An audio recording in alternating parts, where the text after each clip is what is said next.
Hello, friends. If you are a fan of the darkness, the pain, the misfortunate, the mysterious, the unacknowledged, the unseen, and the unheard, well, then welcome home. I am Pamela La La, and welcome to this story time. This story time is really dark, it's really painful, it's really misfortunate, and it's really traumatic. So if you are easily triggered or have personal trauma, well, you know what? You are still in the right place. Welcome to Trauma Patient, the Black Plague. I am Pamela La La. So this story is all about a very dark topic, incest. And I know that's hard to hear, and I know that's hard to listen to. But it is a subject that needs to be heard. It is a subject that is rampant in the Black community. And no, let's not be silly. It's in every community, okay? Stop it. You are not intellectually challenged. But I am specifically talking about the Black community because I am part of the Black community. And this is a story time all about me. I have a few episodes already loaded. Before this one, obviously. We have a long way to go. This is a very long story time, and it is personal. It is all about me. But you know what? Go ahead and sit down and enjoy this video, and then you can catch up with the others later. We have that just down below, okay? So I'm going to pick up where I left off, and again, welcome to Trauma Patient, the Black Plague. Let's go. So, the last place I ended was right. Okay, so I thought my parents had forgotten all about me at the babysitter's house. I'm 4 years old, and oh my God, I am so upset. I think that my life is over. I'm gonna end up like that little girl Teresa. Poor me. Poor me. She sang that song every day, all day. And I just thought, oh my goodness, this is going to be my life. Because before I met her, I never knew that there were parents out there that didn't care for their children well. I didn't know it. Even though things were not perfect and great in my home, I just never saw anything like what I saw with her. So my parents finally picked me up. Of course, they were late. They had this whole big story. And I go home. I'm so happy. And for the very first time, I can remember for the very first time, my mother actually comforted me. And I don't recall her doing it ever before. But I do remember when they saw me crying and just so uncontrollably upset. My mother kept saying to me, Rochelle, it's gonna be all right. It's gonna be all right. You thought we forgot about you? We didn't forget about you. It's gonna be all right. And for the very first time, I felt my mother's love for the very first time. And I know, I'm looking for my tissue. I know that doesn't seem like a lot, but I had never felt that level of concern ever before that moment. And so, anyway, I go home, and like I tell you, everything was always hot and cold with my parents. You know, one day they're together, one day they're not. One day things are good, one day it's not. And you know, when I say that I never felt my mother's love, my mother was so strict. I mean, she was so strict. And it seemed like she was always upset. Like you could do nothing right. It just seemed like she was always mad. And then when you got yelled at, oh my gosh, that was just the absolute worst. I mean, her yelling at you was absolutely breaking her. And then a spanking. My mother's spankings or whippings were not just a normal spanking. And I'm not saying you can't spank your child. I'm not saying that at all. But there is a very big difference between a spanking and an outright beating. And what we got at home were just beatings, but I thought they were just spankings because, you know, when you grow up with that, that's your normalcy and you don't know anything different. So that was always normal. But my mother absolutely terrified me. And when I say terrified, I mean I was terrified of her. So much, in fact, that I had developed a stutter. And I didn't used to stutter. But as time progressed and the older I got, and in this story, in this part of the story, I'm still 4. We have a long way to go because clearly you can see me, I'm not 4 now. I just started stuttering. It came on as quickly as overnight. Like, I don't remember stuttering before, but all of a sudden I started to stutter because I was so afraid to talk to my mother. I was afraid to ask her a question. Can I go outside? Can I have some water? Can I have some Kool-Aid? Can I have some chips? Can I have a Twinkie? Whatever. I was so afraid of her. And so I developed a stutter.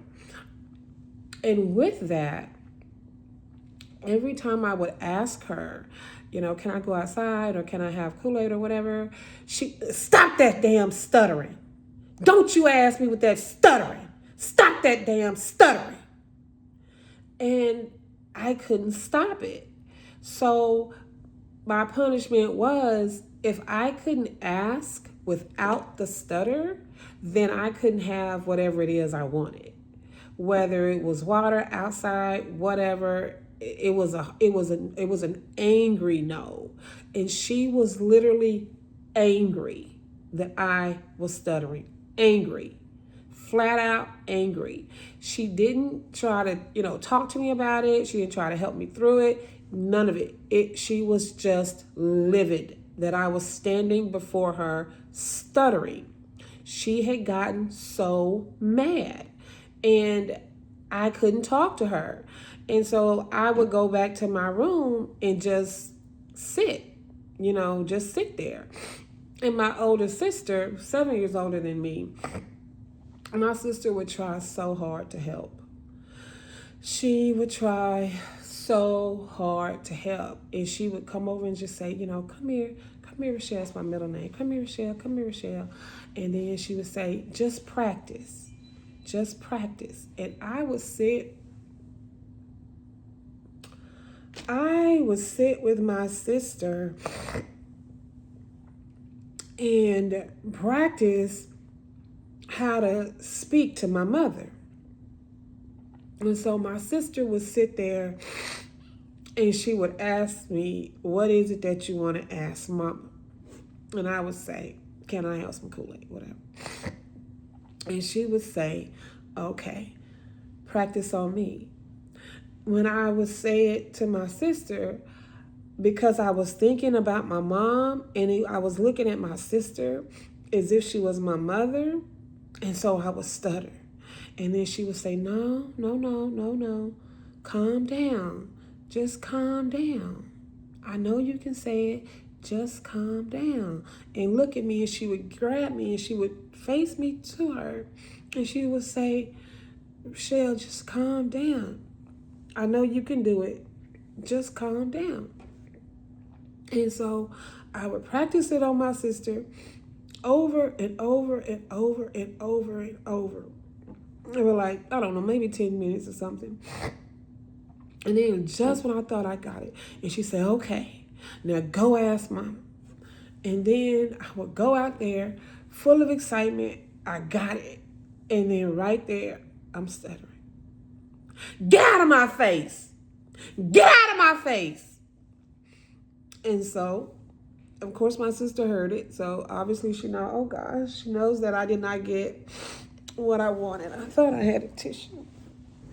And she knows that I didn't get what I wanted. And that I had obviously stuttered. So that was a no. And so I would go back in the room and she would say, okay, come on, let's do it again. And then again, my sister would take me through it again and again until I got it right. Until I was no longer stuttering. And so I would go back out there to my mother and say it again. But oh God, when I would go out there and say it, like I remember these days, I would go back out there and say it, and I would say it, I would be so defeated when I got back out there because I already felt like I had failed. Whether or not I had failed actually or not, it was because it was in my head that I was going to fail. So I already felt like I was going to fail. And so, therefore, when I went out there, I completely failed. And then it's like the matter she got. And again, I would be rejected and then told to get out of my face. Don't come back in here. Get out of my face. Don't come back in here. And so it would be that again, yelling and screaming. Oh my God, hang on, y'all. Just hang on. Let me get this. Hang on. Okay, so I would arrive back just as defeated as you can imagine, all upset. And so when I was kicked out the second time, maybe the second or third time, there was no returning. I couldn't go back again and ask for whatever it was that I wanted. I was thrown out of the living room, which was where she always was, in the living room. So I was thrown out of the living room. And so I wouldn't be able to ask for what I wanted. So that meant I couldn't have it. And it's on days where I wanted to go outside and play, and since I had messed up the first two times or whatever, when I asked for, can I go outside or whatever, I'd asked for it, I couldn't go back a third time.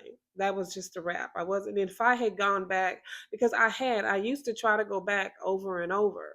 And so when I would go back over and over and I couldn't get it right because I would be standing before her, I know I would be stuttering and I would be shaking because I would be so scared. And so, uh, I when I in the days that I did go back over and over, I was immediately thrown out. And so I guess she had gotten upset, mad at the point that every time I came back over and over, I continued to stutter. And so that's why she developed that I couldn't come back anymore rule. Like after I did it, maybe twice or so, after that, I couldn't come back. And so I had to simply do without. Well, on those days when it was, can I go outside and play? If I had messed up those first two times, I couldn't go out. I couldn't go back and ask, which meant I couldn't go outside. So when my sister would want to go outside, like her friends would be calling her at the window and asking, how we lived in an apartment complex in Oak Cliff. And at this apartment, if y'all are in Dallas, in the Oak Cliff area, then this is where I think we lived on 52nd Street at this point. We lived on 52nd Street for y'all that are related to Oak Cliff. 52nd Street. And so in the apartment building there, our bedroom had a window. You know how your little friends, they would come and knock on your window. Can you come outside? Can you come outside? And then my sister would go and ask if she can come out, go outside. And of course she could. So she would go outside and I would be just left in the room. But normally when we wanted to go outside, we would go together. And if I had gotten in trouble about asking, when my sister was asking, she just said, Mama, can I go outside? And then, yes. And so she went. And then when I would ask, I stuttered. So I didn't get to go. So on the first round that I asked, obviously my sister had gotten to go. So she was off and gone. And so I'm standing there and I can't go. And then so I would go back to my room by myself and I would practice, by myself on how to say, Mama, can I go outside? And I would be just out alone in my room practicing that, uh, practicing to ask if I could go outside and play. And then, so when my sister wasn't there, she had already gone outside. I was by myself trying to figure it out. And so when I couldn't figure it out, I was just in the house all day by myself, just playing by myself. And that was okay. I had learned to, be self sufficient and I could play by myself, but it was always so lonely. And when my friends would come to the window and ask if I could come out and play, I had to say no, that I could not come outside. So after this would go on for several weeks or whatever, my sister would try to head it off by saying, "Mama, can we go outside and play?" Well, my mom had got hip to that. Like in the beginning, she would say yes, and so through my sister, I could go out and play without having to face my mother and ask by myself. But my mother had gotten hip to that game. And so then she would not let my sister do all the asking. She would make me do it myself. Don't be talking for her. Don't be talking for Michelle. Let her speak for herself. Let her speak for herself. Don't be speaking for her. Let her speak for herself. She can ask on her own. My mother just, I think that she just wanted to see and know, was I still stuttering? And if I was, I was going to be punished, because why else would she have done that? So when she had got hip to that particular game, oh, I'm so sorry, y'all. I thought I had got more of a Kleenex. I guess I didn't get enough. Anyway, so I didn't understand why she did that, but I think that's why she did it. And then I remember in that moment when I was four, believing that that is why she did it. She did it to see, was I still stuttering, and if so, I was going to be punished and not allowed to go outside or get whatever this thing that I wanted was. And so I just remember feeling so lonely and so alone, like just the whole world was just on my little shoulders at that time. And I know it's not that big of a deal that, oh, I didn't get to play or whatever, or go outside, or I felt alone inside the house. But I didn't understand, I didn't know why all of a sudden I had started to stutter, because I didn't used to stutter. That was not something that I ever used to do. It is if it just all of a sudden came on overnight. And when it came overnight like that, it just came so hard and so fast that it seemed like it was overwhelming and there was nothing I could do about it. And I didn't know why it was happening. And my mother never ever once, I don't recall her trying to talk to me about it or teach me not to do it or teach me how to stop. It was my sister that was always the one trying to help me to stop stuttering.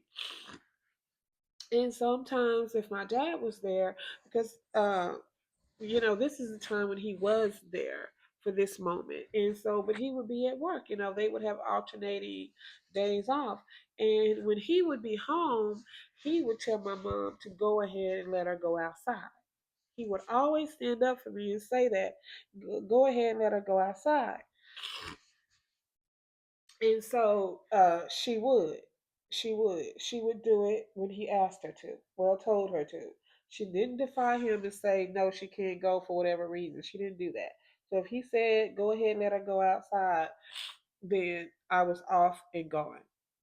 No problem, stuttering or not, I was off and gone.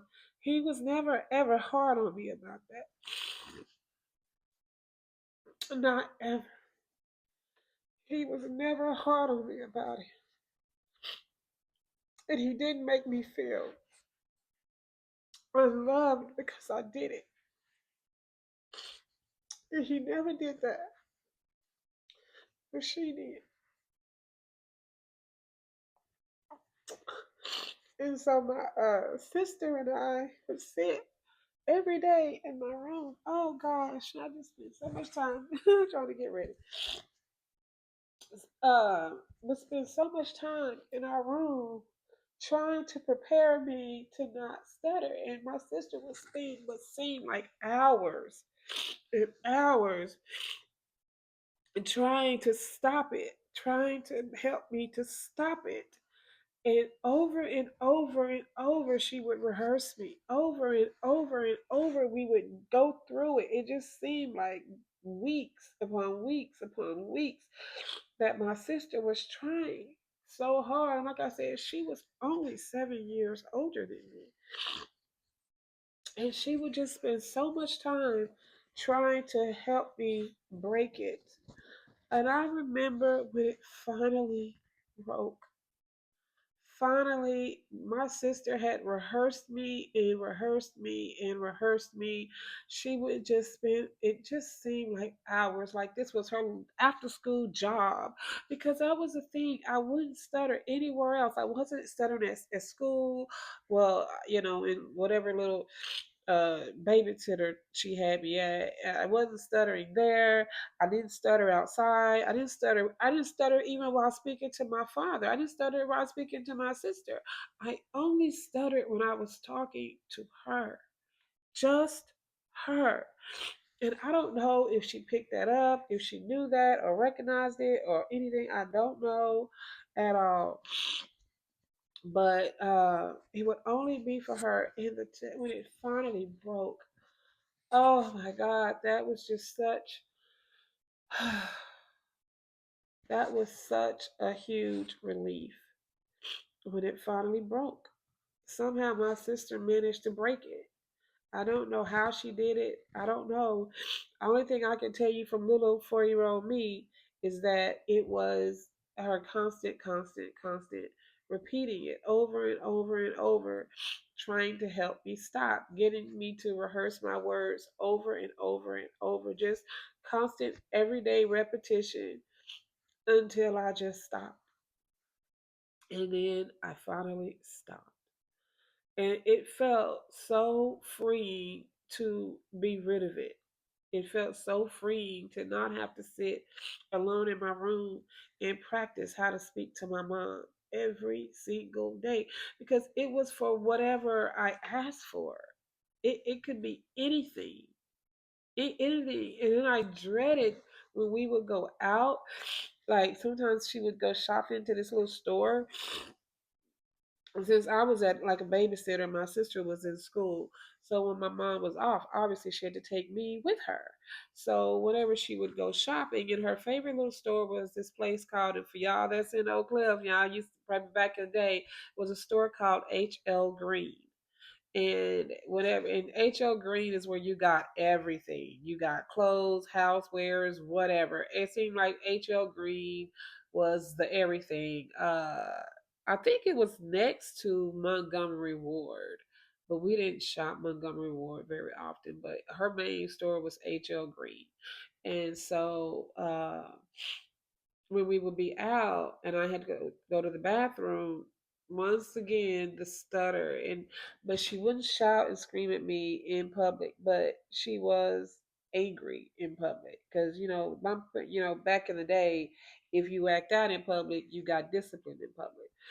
But I would dread having to go out anywhere with her because I knew if I needed to ask for something, even as little as the bathroom, that stutter would kick in and it was just going to be a nightmare for me. So when my sister finally helped me to break it, or my sister broke it, I would say, to give her the credit for that. When my sister finally broke it, it was such a freeing moment. Such a freeing moment. And I remember that one day when my daddy came home and he was, sitting in the living room with my mom. And I went out to ask her, could I have some Kool-Aid? And I just walked up to her and I asked her without stuttering. And my daddy said, you stop stuttering. And he just picked me up. He was so happy. He was so happy that I could do it. He was so happy.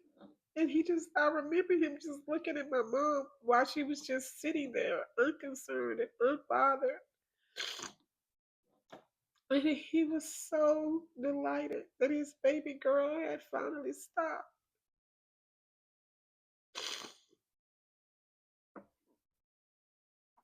And he always had a hug for me and a kiss for me. But during the times that he was gone, I resented him for not being there because if he were there, my life would have been easier. And so, if y'all have kids and y'all are not together with the other parent, you just really have to make sure that that other parent is just around, because you never know what your child is struggling with, and that other parent can make a whole lot of difference. Because I think that things would have turned out much differently for me, and maybe even for him in the end, because he's not here anymore. But I think if he had just been home, I think my life would have just turned out to be something I could be proud of completely. Not something I would have to wait decades to find some sort of sense of happiness. Just something I could have always been happy if he had been there. Because when he wasn't there, I resented him for always being gone. And sometimes I wouldn't speak to him because I felt like if he had been there, things would have been easier for me. And he didn't see that. I needed him. I needed him so bad, and then he wasn't there. And so things were so hard. And they didn't have to be hard. And it was his job to make things not hard.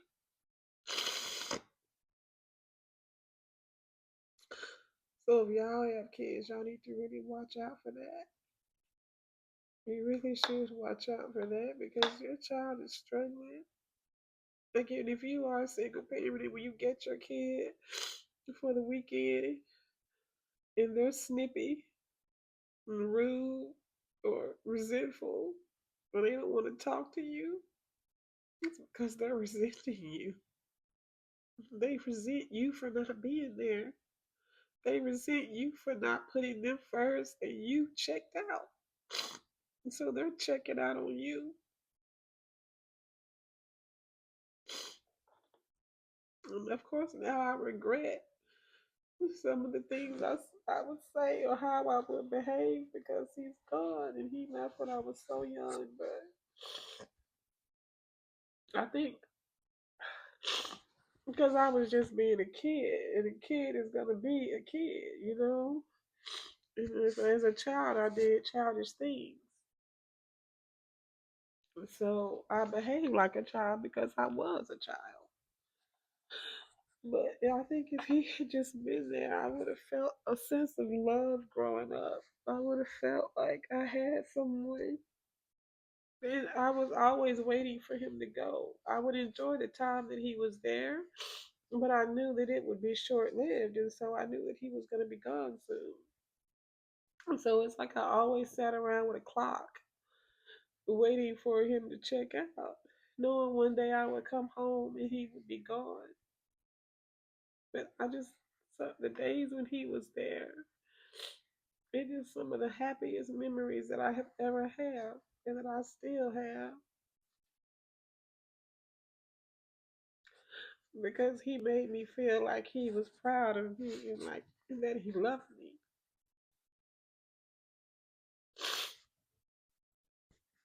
He made me feel like I was worth something instead of worthless. All right, y'all. I'm gonna come back. I need to get cleaned up. I'll come back in the next video. Don't y'all forget to subscribe and come back and see your old girl. Don't forget, trauma patient, the Black Plague. Click that button. Until next time, y'all have a great rest of your day.